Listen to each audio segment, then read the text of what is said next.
Welcome to Brainfeed magazine. In this article you will learn how children helped bring water to their village which did not have a single tap or borewell. Let's get started.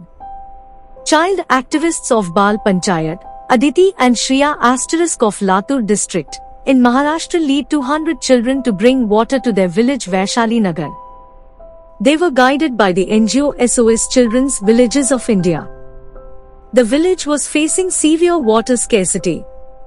Children walked long distance, under hot sun, to fetch water for drinking and cooking. The Baal Panchayat forced the Sarpanch to call for a meeting with their written grievance.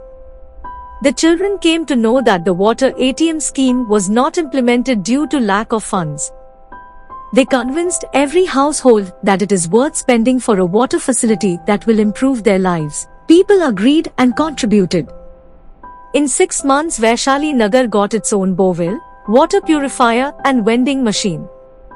The water ATM brought smiles on their face and happiness in their lives. That brings us to the end of this article. You have learnt. Children in villages miss school when they walk long distances to bring water for drinking and cooking.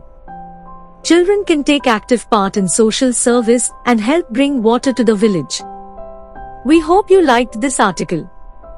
Stay tuned to Brainfeed TV, our YouTube channel.